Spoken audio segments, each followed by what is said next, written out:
देख लीजिए सर, बहुत ही सिंपल टॉपिक। 2-3 नंबर से क्वेश्चन आएगा, बहुत ही आसानी से हो जाएगा। क्वेश्चन क्या आएगा? Find the equation of the normal to the curve. Curve जो है वो है y is equal to x cube. ये जो आपको नजर आ रहा है, तो ऐसे ही कोई भी कर्व आपको दिया होगा यार, मैंने तो सबसे सिंपल कर्व बना दिया, y is equal to x cube. नहीं समझ में आया? फिर से देखिए, find the equation of the normal to the curve y is equal to x cube at at x is equal to 3। ये क्वेश्चन दिया हुआ है। मेरी बात समझ में आई?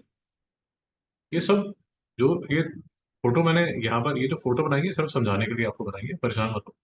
ठीक है, आपको बनाने की जरूरत नहीं। बनानी है तो बना देना। इसलिए मैं बहुत ही सिंपल कर लिया, y is equal to x. आपको लेट अस अज्यूम आपको दे देंगे y is equal to 3x² plus 2x plus 5, या जो भी लटरम पटरम जो भी देते हैं, कोई फर्क नहीं पड़ता। सबसे पहले आपने क्या करना है, d y by d x निकालना है, जो भी फंक्शन दिया होगा उसका। तो d y by d x जो है एक्स क्यूब का है, वो आएगा 3x²। यहाँ तक कोई डाउट है? एक बात, चाहे आप फिजिक्स कर रहे हैं, चाहे मैथ्स कर रहे हैं, चाहे इकोनॉमिक्स कर रहे हैं, समझ लीजिए यार, d y by d x जो होता है ना, ये जो इक्वेशन, हाँ, वो स्लोप की इक्वेशन होती है।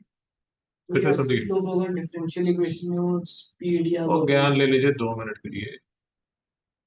D y by d x यार, इस ये जो मदर कर्व, ये जो मदर कर्व, इस पे कहीं पर भी अगर मैं स्लोप, ऐसे एक टेंजेंट बनाऊं, ऐसे मैं एक टेंजेंट बनाऊं किसी भी पॉइंट पे, अगर मैं टेंजेंट बनाऊं, जैसे ये पॉइंट पे अगर मैं टेंजेंट बनाऊं, तो ये जो d y by d x है, मतलब ये जो 3x² है, ये किसी भी पॉइंट पे टेंजेंट की जो स्लोप है, स्लोप की इक्वेशन है। समझने की कोशिश करो। जैसे यहाँ पर पूछा जा रहा है एट एक्स इक्वल टू 3, तो एट एक्स इक्वल टू 3, इस कर्व पे ये जो टेंजेंट बनेगा, इस टेंजेंट की जो स्लोप है, वो निकालने के लिए एक्स इक्वल टू 3 यहाँ पर डाल दीजिए। नहीं समझ में आया? तो at x equal to 3 slope जो है वो 327 आ जाएगी। तो मतलब ये जो कर्व है, अब लेट अस अज्यूम मेरा ये वाला जो पॉइंट है, ये जो पॉइंट है, ये एक्स इक्वल टू -2 है। तो ये पॉइंट पे एक्स इक्वल टू -2 पे, ये जो मैंने यहाँ टेंजेंट ड्रॉ की, इस टेंजेंट की जो स्लोप है उसको निकालने के लिए जो -2 है, उस -2 को मैं यहाँ डाल दूंगा। तो 2 टू द 4, 4 3 द 12। तो यहाँ पर ये जो टेंजेंट है, इसकी स्लोप 12 है। भाई कोई डाउट है सिवा? सर आपको डाउट? सर आपको डाउट? बट पूछा क्या जा रहा है, find the equation of the normal. Normal मतलब सर परपेंडिकुलर। परपेंडिकुलर, परपेंडिकुलर मतलब जहां आपने ये टेंजेंट ड्रॉ की थी, जहां ये आपने टेंजेंट ड्रॉ की थी, इसके परपेंडिकुलर ये लाइन, मुझे इसकी इक्वेशन निकाल के दो। नहीं समझ में आया? भाई डाउट है तो बोलिए। डाउट है? नहीं समझ आया? नहीं समझ आया तो देखिए जरा। देखिए, ये बहुत ही सिंपल टॉपिक है यार, इसमें इसमें कोई आपको परेशानी नहीं होने वाली। फिर से देख लीजिए, कोई भी कर्व ले लीजिए।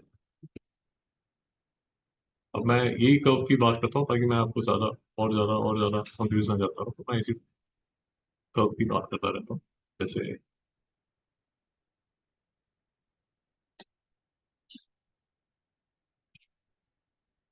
ये y is equal to x cube जो है, ये फंक्शन है। ये समझ आ गया? ये जो फंक्शन है, इस पे जो किसी भी जी जो स्लोप फंक्शन है वो ये है 3x²। अब जो स्लोप है, वो आप यहाँ x इज इक्वल टू 4 पे भी निकाल सकते हैं, वो x इज इक्वल टू -1 पे भी निकाल सकते हैं, वो x इज इक्वल टू -3 पे भी निकाल सकते हैं। भाई कहीं भी निकाल सकते हैं ना, कोई रोक तो नहीं रहा आपको। तो x इज इक्वल टू 4 पे स्लोप का मतलब क्या होगा, तो यहाँ पर टेंजेंट ड्रॉ होगी, ये टेंजेंट होगी। नहीं समझ में आया? टेंजेंट का मतलब तो पता है ना? लाइन। जी, परपेंडिकुलर। मतलब सॉरी, जैसे सर्कल में हम करते हैं ना, ये सर्कल है, और ये ऐसे, ये जो लाइन है इसको टेंजेंट बोलते थे। अगर याद होगा, ये वाला जो एंगल है ये 90 डिग्री होता था। नहीं समझ में आया? इसको बोलते हैं टेंजेंट। कोई डाउट है?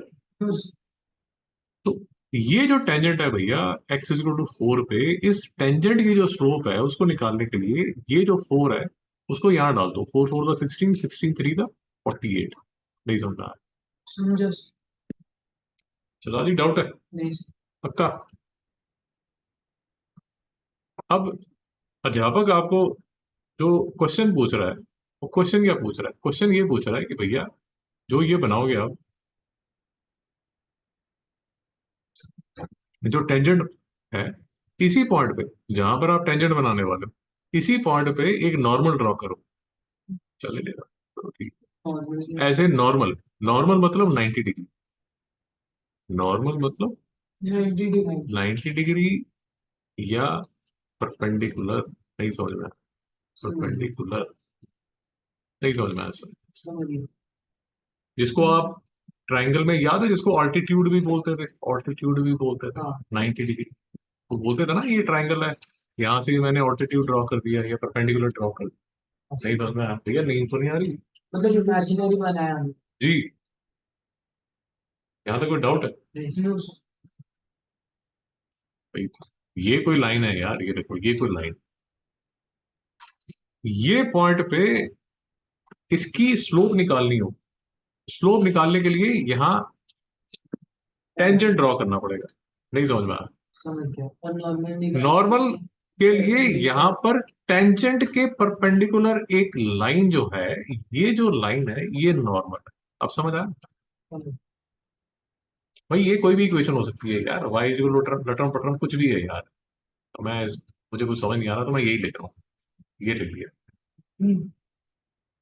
ये अगर पॉइंट, ये अगर यहाँ पर जो पॉइंट है वो x इज इक्वल टू 5 है, ये वाला जो पॉइंट है वो x इज इक्वल टू 5 है। भाई समझ आ रहा है? समझ। तो x इज इक्वल टू 5 पे ये जो टेंजेंट आपने ड्रॉ की, इस टेंजेंट की कोई स्लोप होगी ना भैया, हर लाइन की स्लोप होती है तो इसकी भी स्लोप होगी। वो स्लोप निकालने के लिए आप डिफरेंशियल निकाल लीजिए। एक समझ में आया? समझो। और वो डिफरेंशियल की value at x is equal to 5, ये जो डिफरेंशियल आपने निकाला था उस डिफरेंशियल में उसकी वैल्यू पुट कर दीजिए। नहीं समझ में आया? समझ। समझ। भैया बात पकड़ में आ रही है? हाँ। नींद तो नहीं आ रही? नहीं। नींद आ रही तो थोड़ी देर खड़े हो जाओ, लड़का खड़ा हो गया। नहीं समझ में आया? समझ। ये बहुत इजी 3 नंबर का क्वेश्चन आता है, इसलिए बोल रहा हूँ, समझ लीजिए। कोई डाउट है? नो। अब मैं आपको ये कह रहा हूँ कि यहां पर आपने ये जो टेंजेंट है इसकी स्लोप निकाल ली होगी, इसकी कोई स्लोप निकाल ली, वो जो भी स्लोप है वो यहाँ पर ये क्वेश्चन मार्क मैंने डाल दिया। नहीं समझ रहा? ये ठीक है यहाँ तक? हाँ। समझ।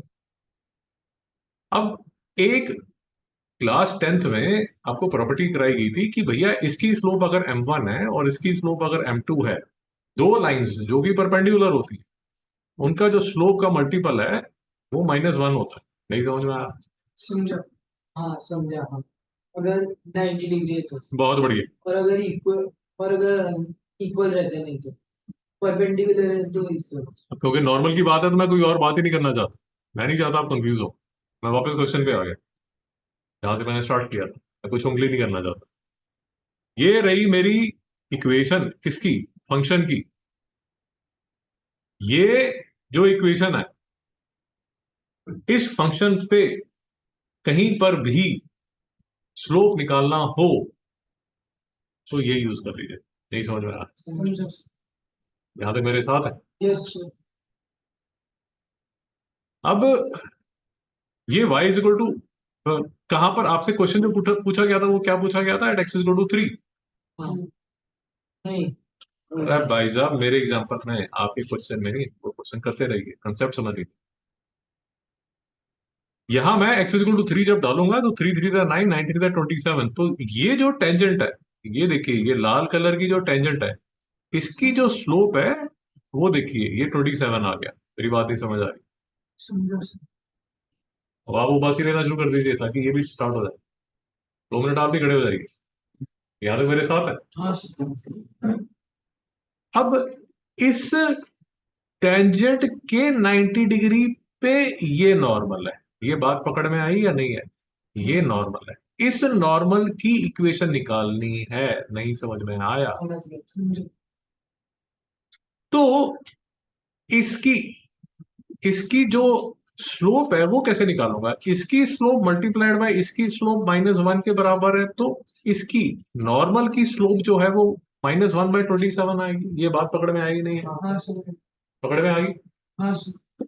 सर यही था क्वेश्चन। अब पूरा ज्ञान सुन लीजिए एकदम, मतलब ऐसे बढ़िया है, इधर गंगा की वर्षा टूट गया। वो देखो बैठे बैठे सो रहे हैं सरदार जी, 2 मिनट खड़े हो जाओ, आंखें बंद हो रही हैं। अजीब से प्राणी हैं यार। यहाँ तक मेरे साथ है। हाँ सर। अब भाई साहब, आपके पास एक इक्वेशन है, y - y1 = mx - x1। नहीं समझ में आया? समझा। कोई रैंडम लाइन जिसकी स्लोप m है और जो पास करती है पॉइंट x1 y1 से, इसमें वैल्यू डालिए और इक्वेशन ऑफ द लाइन आ जाएगी। नहीं समझ में आया? समझा सर।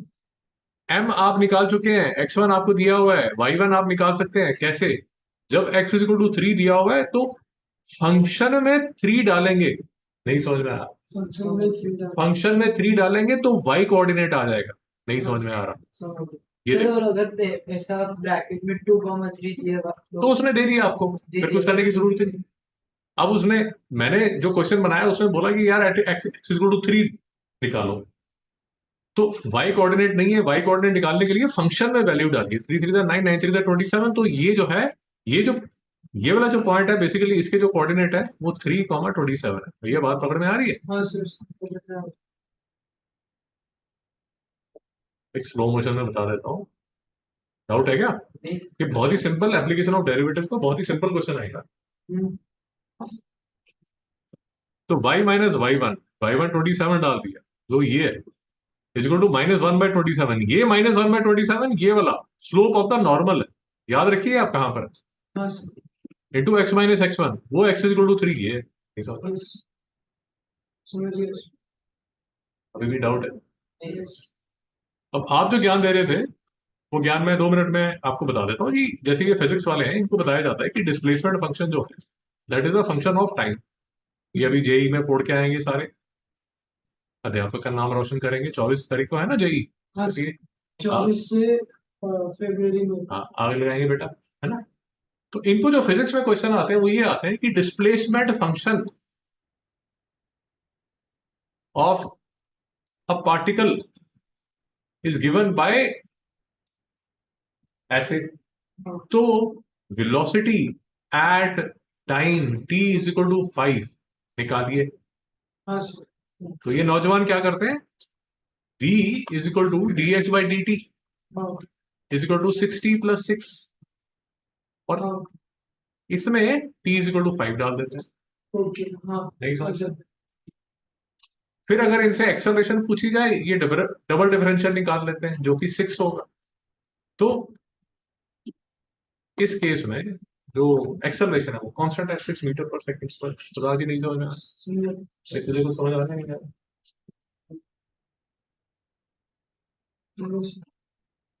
अब ये क्योंकि छोटे छोटे मिनी जीनियस हैं, they will make the teacher proud. ये यहां पर भी रुकते नहीं है, ये तो मतलब फोड़ ही देंगे। ये क्या बोलते हैं कि सर हम तो ये भी कर सकते हैं कि इनके पास एक फॉर्मूला है, E = -dφ/dt। आपको नहीं पता, डरिए मत, इनको भी नहीं पता। ये साइंस के स्टूडेंट है, इनको भी नहीं पता। पता है? पता है? हाँ बताइए क्या मतलब। Phi is equal to flux. शाबाश। Change in flux with respect to time. गजब। नहीं समझ में आया? ईएमएफ होगा कुछ, EMF is equal to d∅/dt। अगर इनको फंक्शन दिया जाए t = 3t² + 60 + 5 हाँ। तो ये ईएमएफ निकाल सकते हैं dφ/dt करके। नहीं समझ में आया? समझो। अभी जेई में ये पढ़ेंगे सारे ऐसे। नहीं समझ में आया? तो फिजिक्स में इनके पास जितने भी फंक्शंस हैं, जैसे एसएचएम में कोई फंक्शन होगा, जो भी फंक्शन होगा, उसमें यार एक कोई फंक्शन हो, फंक्शन का डिफरेंशियल, और डिफरेंशियल पे एट x = समथिंग आप उसकी स्लोप निकाल सकते हैं। बात समझ आ रही है मित्रों? अब ये कराया क्यों जाता है? कराया इसलिए जाता है कि जैसे एक रास्ता निकलता है फिजिक्स की तरफ, ये देखिए फिजिक्स की तरफ निकल गया, आप एक रास्ता इकोनॉमिक्स की तरफ निकाल सकते हैं। इकोनॉमिक्स में तो आपके पास फंक्शंस आ जाते हैं ना, रेवेन्यू फंक्शन, कॉस्ट फंक्शन, हाँ जी। मार्जिनल कॉस्ट, मार्जिनल रेवेन्यू, करते रहिए सारा काम, जब नहीं समझ में आए। समझ। बहुत लल्लू सा टॉपिक है यार, 3 नंबर का वो क्वेश्चन तो आ बहुत इजी। जाए। उस जहाँ पर मार्जिनल आ गया ना, मतलब डिफरेंशिएशन। बहुत बढ़िया, बहुत बढ़िया, आगे